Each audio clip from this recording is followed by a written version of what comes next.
Hey, what's up guys? Oke guys, di video kali ini gue akan menceritakan seluruh cerita dari film There's Someone Inside Your House yang dirilis pada tahun 2021. Film ini diawali dengan memperlihatkan seorang pria bernama Jackson yang baru saja pulang dari sekolah setelah melakukan latihan American football. Jackson ini merupakan seorang atlet American football di SMA Osborne.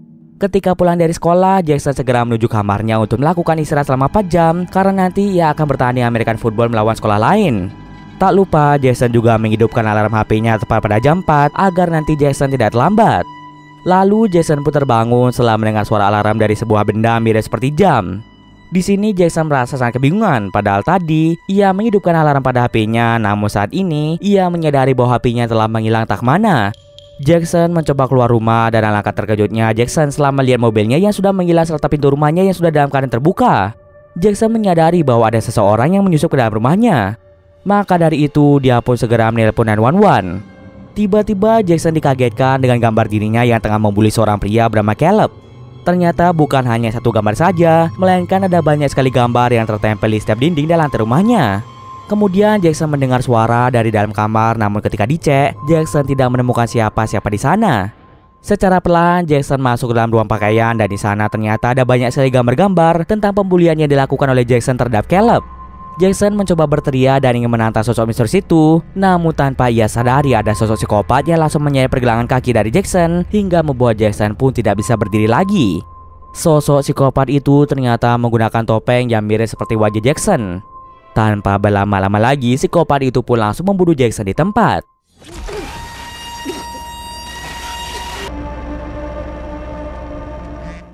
Sementara itu, ayah Jackson yang berada di sekolah merasa khawatir dengan keadaan Jackson yang dari tadi tidak kunjung datang. Ayah Jackson sedang menyaksikan pertandingan American football antara SMA Osborne dengan sekolah lain. Tak bisa lama, semua orang yang ada di sana serempak mendapatkan pesan video dari seseorang yang tidak dikenal yang memperlihatkan aksi pembulian yang dilakukan oleh Jackson terhadap Caleb. Setelah selesai pertandingan, ayah Jackson pun terkejut melihat Jackson yang sudah meninggal dengan mengenaskan. Keesokan harinya, para siswa-siswi di sana mulai mendoakan Jackson karena dia telah berjasa mengharumkan nama sekolah tersebut. Kemudian muncullah rumor-rumor yang menjelaskan bahwa kemungkinan besar Jackson meninggal akibat dibunuh oleh Caleb yang ingin membalaskan dendamnya atas pembulian yang dilakukan oleh Jackson. Meskipun belum terbukti kebenarannya, siswa-siswi di sana pun mulai mempercayai rumor tersebut hingga kemanapun Caleb pergi, mereka selalu menatapnya dengan tatapan aneh.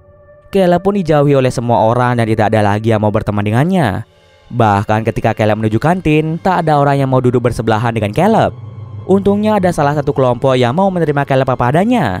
Kelompok tersebut terdiri dari Makani Young, Alex, Darby, Rodrigo, dan yang terakhir ada Zack. Kelompok tersebut berisi orang-orang baik yang tidak pernah memilih orang dalam berteman. Mereka merasa bersedih melihat Caleb yang dijauhi oleh semua orang. Caleb pun merasa sangat senang setelah berkenalan dengan mereka semua. Caleb. That's Rodrigo. Bitch just called a princess instead of someone actually oppressed. Sepulang sekolah, Zack merasa sangat terkejut melihat mobil miliknya yang telah dicoret-coret oleh seseorang. Meskipun begitu, Zack tidak mempermasalahkan hal tersebut dan lebih memilih untuk pulang saja. Pada malam harinya, ketika Makani sedang tertidur, ia sempat bermimpi buruk mengenai seseorang yang terlapor oleh api. Setelah Makani terbangun dari tidurnya, ia sangat terkejut melihat semua pintu dalam lemarinya yang telah terbuka. Setelah diselidiki, ternyata itu adalah ulah dari nenek Makani yang sedang tidur sambil berjalan. Keesokan harinya di gereja, teman Jackson yang bernama Katie dan Marcus mulai mendekorasi gereja untuk acara doa untuk mendiang Jackson. Tapi ketika Marcus dipanggil berkali-kali oleh Katie, dia tidak menjawabnya sama sekali. Lalu Katie mendapatkan SMS dari Marcus yang menjelaskan bahwa Marcus tidak bisa hadir di gereja dikarenakan Marcus yang sedang sakit. Jika Marcus sedang sakit, lalu siapa yang tadi ia ajak bicara? Katie mencoba keluar dari tempat itu, tapi sayangnya pintu gereja itu telah dikunci oleh seseorang. Tiba-tiba muncullah sosok berjubah putih dengan menggunakan topeng yang menyerupai wajah Katie. Sosok psikopat itu pun mulai mendekati Katie untuk mencoba membunuhnya di tempat.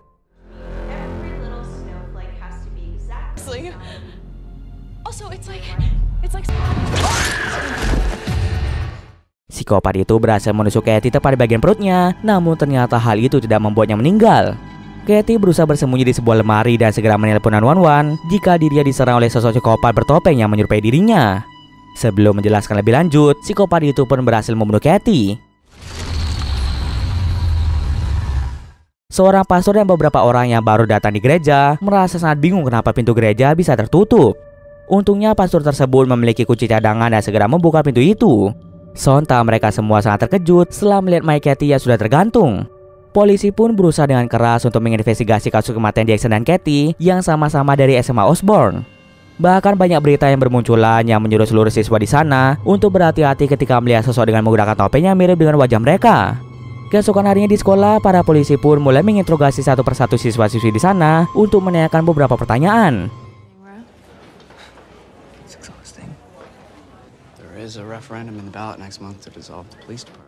Salah seorang siswa yaitu Zack tidak jadi diinterogasi oleh polisi dikarenakan Zack mendapatkan jaminan dari ayahnya yang merupakan seorang kaya raya yang memiliki banyak peternakan. Ayah Zack pun memberitahu Zack bahwa ayahnya akan pergi keluar kota sehingga Zack pun disuruh menjaga rumah sendirian. Tak terasa malam pun tiba, kini giliran Makani yang belum diinterogasi oleh polisi. Untungnya Makani ditemani oleh pacarnya yang bernama Oli, jadi ia tidak perlu khawatir ketika pulang nanti. Setelah diinterogasi oleh polisi, Oli pun segera membawa Makani ke tempat sepi untuk melakukan mantap-mantap. Good kid. Work hard. Yeah.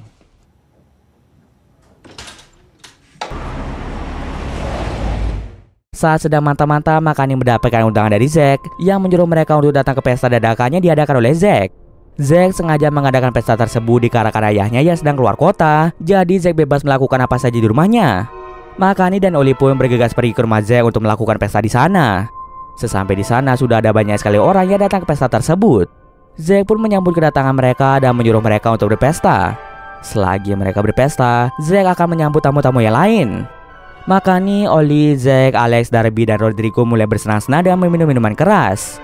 Stanford is at risk of failing classes. His current main event. Ketika Rodrigo sedang melakukan mantap-mantap dengan Alex, tiba-tiba ada bayang hitam yang menggedor pintu dan ternyata itu adalah orang lain. Setelah selesai mantap-mantap, Alex dan Rodrigo memutuskan untuk kembali ke tempat Makani. Namun tiba-tiba saja seluruh ponsel orang-orang yang ada di sana mendadak berbunyi dengan memperlihatkan gambar Rodrigo yang sedang mengkonsumsi obat. Tiba-tiba listrik di tempat itu menjadi padam yang membuat mereka menjadi panik. Siswa di sana sempat melihat seorang pria dengan menggunakan topeng menyerupai Rodrigo dan dapat disimpulkan bahwa Rodrigo akan menjadi target berikutnya dari psikopat tersebut. Semua orang yang ada di sana merasa sangat panik. Karena kericuan terjadi di tempat itu membuat pacar Rodrigo yaitu Alex menjadi kebingungan untuk mencari Rodrigo. Di sisi lain ternyata Rodrigo sedang bersembunyi dari kejaran sosok psikopat itu. Ketika sedang bersembunyi, apesnya ponsel Rodrigo mendadak berdering yang membuat psikopat itu pun tahu keberadaan dari Rodrigo. Rodrigo pun berusaha keluar dari tempat itu melalui saluran udara.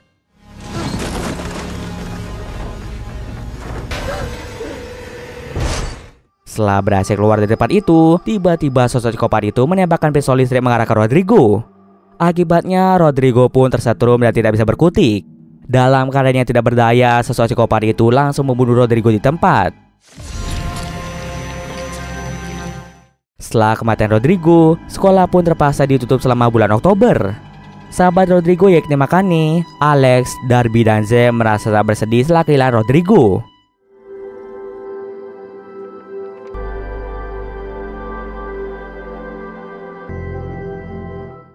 Bulan Oktober pun telah berlalu dengan cepat. Para polisi masih belum bisa menemukan bukti-bukti tentang pembunuhan-pembunuhan yang terjadi pada ketiga siswa SMA Osborne.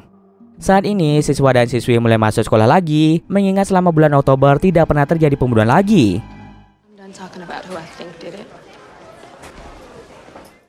Sepulang sekolah, Oli pun mengajak pacarnya yaitu Makani untuk berjalan-jalan ke suatu tempat untuk menghibur diri.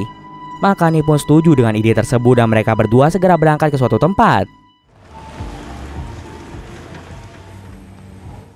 Ternyata Oli mengajak Makani ke sebuah ladang jagung yang dimiliki oleh keluarga Zack. Di sana mereka berdua pun melihat indahnya pemandangan ladang jagung. Mereka berdua pun sempat melakukan mantap-mantap sebentar sampai pada akhirnya Oli mendapatkan telepon dari salah satu temannya. Oli pun segera mengangkat telepon tersebut sementara Makani memutuskan untuk masuk ke dalam mobil. Karena merasa gabut, Makani sempat membuka laci mobil dan Makani seketika terkejut melihat ada sebuah pistol listrik. Pistol listrik itu sama persis seperti pistol yang digunakan oleh psikopat tersebut. Disinilah Makani mulai curiga pada Oli bahwa kemungkinan besar Oli lah yang telah melakukan pembunuhan-pembunuhan tersebut. Ketika Oli ingin masuk ke dalam mobil tersebut, Makani pun berakting seolah-olah ia tidak mengetahui tentang pistol listrik tersebut. Kemudian Oli pun sempat menceritakan tentang kejadian buruk yang menimpa orang tuanya, di mana orang tua Oli meninggal karena kecelakaan mobil akibat orang tuanya yang dalam keadaan mabuk. Semenjak orang tuanya meninggal, Oli pun merasa sangat terpukul karena telah kehilangan mereka. Bahkan sikap dan perilaku Oli berubah sangat drastis. Lalu Oli pun keceplosan berkata bahwa Makani dulunya pernah dijauhi oleh teman-temannya di sekolah yang lama. Makani ini sebelumnya bersekolah di tempat lain, namun karena suatu insiden membuat Makani pun dibenci oleh teman-temannya. Mendengar perkataan Oli yang membuat Makani sangat terkejut karena ternyata Oli sangat mengetahui latar belakang kehidupan Makani. Makani pun dengan segera keluar dari dalam mobil dan Makani menganggap bahwa Oli merupakan psikopat yang telah melakukan berbagai pembunuhan tersebut. Bahkan Oli pun menyebutkan nama asli Makani, yaitu Makani Sanwoo. Semenjak insiden di sekolahnya yang lama, Makani memutuskan untuk mengubah namanya dari Makani Sanwoo menjadi Makani Yong. Dengan mengubah identitasnya lama, Makani berharap bisa membuat sikap dan perilakunya yang dulu. Makani pun memutuskan naik taksi untuk pulang ke rumah. Sesampai di rumah, Makani melihat kondisi rumahnya yang sangat gelap. Ia pun ingat jika neneknya sedang berpergian selama beberapa hari, sehingga membuat Makani terpaksa sendirian di rumah. Untuk berjaga-jaga, Makani membawa pisau ke dalam kamarnya dan juga mengganjal pintu tersebut dengan menggunakan kursi. Makani pun secara perlahan mulai ketiduran. Namun ketika Makani terbangun, ia pun sangat terkejut melihat pintu kamarnya yang sudah terbuka dan juga pisau yang ia taruh di dekatnya menghilang secara misterius. Makani juga pergi ke dapur dan tidak menemukan adanya pisau sama sekali. Makani mencoba menelpon 911 tapi sayangnya teleponnya tidak bisa digunakan sama sekali. Tiba-tiba ada banyak sekali foto-foto seseorang yang terbaring di rumah sakit dengan tubuh yang penuh luka bakar. Sepertinya foto itu berhubungan dengan masa lalu Makani.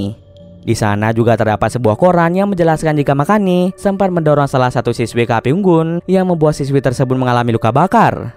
Tiba-tiba psikopat itu mulai menyerang Makani dengan menggunakan pisau listrik. Makani pun hanya bisa menangis dikarenakan dirinya yang sudah tidak bisa melakukan apa-apa. Psikopat itu mulai menuangkan bensin ke seluruh tubuh Makani dan hendak membakarnya hidup-hidup. Tiba-tiba ada mobil yang datang ke rumah Makani sehingga membuat pandangan psikopat itu menjadi teralihkan.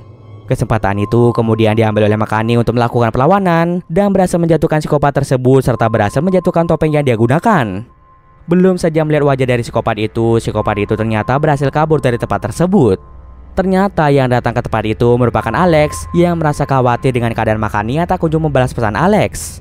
Alex pun segera membawa Makani ke rumah sakit.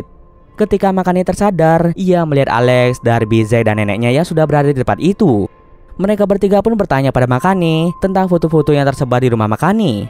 Makani pun menjelaskan bahwa nama aslinya adalah Makani Sanwoo.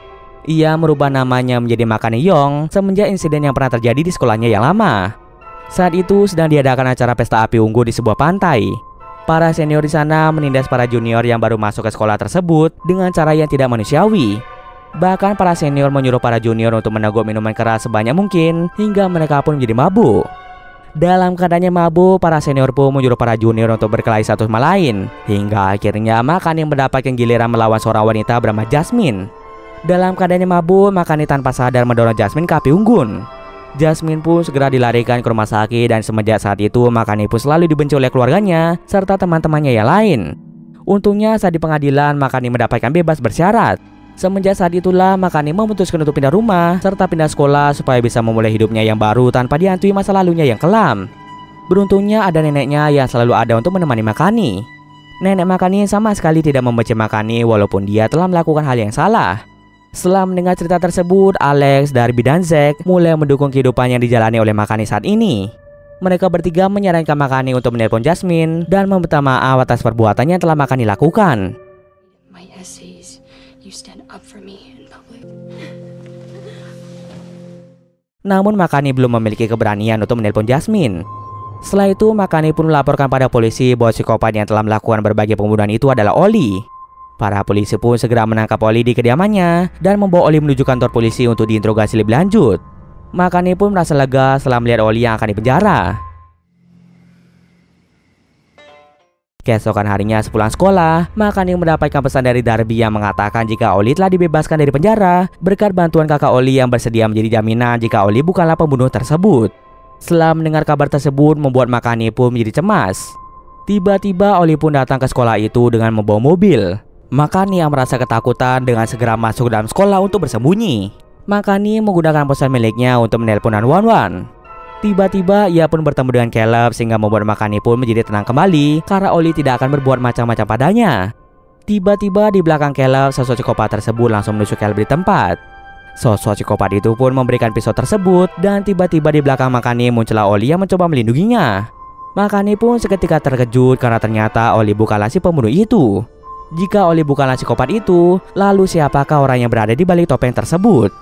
Oli, Makani, Alex, dan Darby segera membawa Caleb menuju rumah sakit untuk mendapatkan perawatan medis. Beruntungnya Caleb berhasil diselamatkan oleh para dokter di sana dan Caleb harus dirawat untuk sementara waktu. Malam harinya ayah Zack mengadakan festival labirin di ladang jagung miliknya. Festival itu dihadiri oleh banyak orang termasuk psikopat bertopeng yang juga memasuki festival tersebut. Sepertinya sosok psikopat itu ingin mengincar Zack yang saat ini bertugas di dalam labirin karena disuruh oleh ayahnya. Makani yang sebelumnya melihat poster labirin ladang jagung seketika mengingat jika ladang jagung itu dimiliki oleh ayah Zack, yang artinya Zack juga berada di tempat tersebut. Makani pun sangat yakin bahwa psikopat itu akan mendatangi Zack ke festival tersebut. Oli, Makani, Alex, dan Darby segera pergi ke festival untuk menyelamatkan Zack. Mereka pun sudah berusaha untuk menelepon Zack, namun Zack sama sekali tidak bisa dihubungi. Dari kejauhan mereka pun melihat kebakaran dahsyat di ladang jagung akibat ulah dari psikopat tersebut. Sepertinya psikopat itu tidak tanggung-tanggung, dia ingin membunuh semua orang yang hadir di festival tersebut. Karena mereka yakin ada banyak orang yang terjebak di dalam ladang jagung, Makani pun meminta Oli untuk menerobos ladang jagung itu guna untuk membuka jalan bagi orang-orang. Mereka pun langsung menerobos masuk ke dalam kobaran api untuk membuka jalan. Fuck, are you serious? We have to try to have...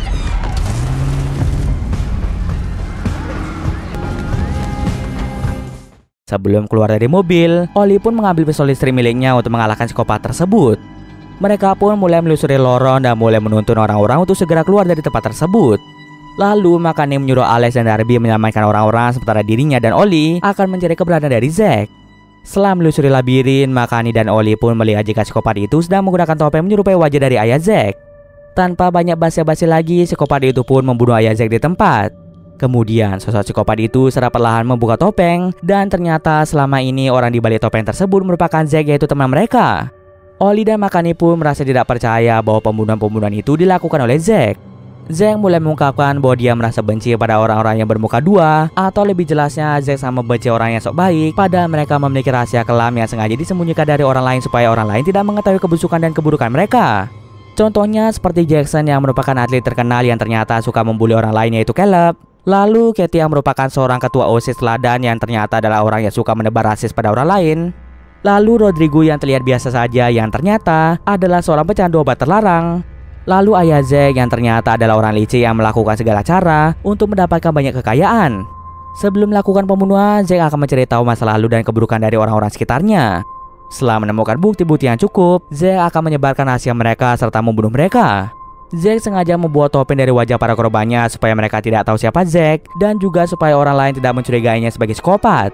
Setelah mengungkapkan semua itu, kini Zack berniat untuk membunuh Makani yang memiliki masa lalu kelam tentang dirinya yang pernah hampir saja membunuh seseorang. Oli kemudian mengeluarkan pistol listrik miliknya dengan maksud ingin melumpuhkan Zack. Tapi sayangnya pistol tersebut macet yang membuat Zack langsung menusuk Oli di bagian perut. Dalam keadaan yang terluka parah, Oli kembali mengambil pistol listrik miliknya untuk menembak ke arah Zack. Ketika Zack dalam keadaannya lengah, kesempatan itu kemudian diambil oleh Makani untuk menusuk Zack di bagian perut hingga Zack pun tewas seketika.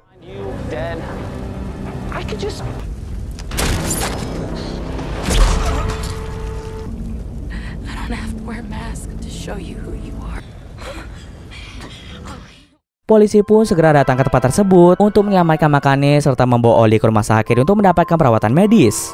Scene akhir memperlihatkan Makani, Oli, Alex, Darby, dan Caleb yang telah lulus dari SMA Osborne. Mereka berlima pun akan segera berpisah satu sama lain dikarenakan mereka yang memiliki kampus yang berbeda-beda untuk melanjutkan pendidikan mereka masing-masing. Lalu Makani pun memberanikan diri untuk menelpon Jasmine, orang yang pernah ia lukai dulu, untuk menanyakan kabar dari Jasmine serta meminta maaf padanya atas kesalahan Makani di masa lalu. Dan cerita pun selesai. Oke, mungkin sekian dulu video kali ini. Jika ada salah gue maaf. Oke, see you next video guys.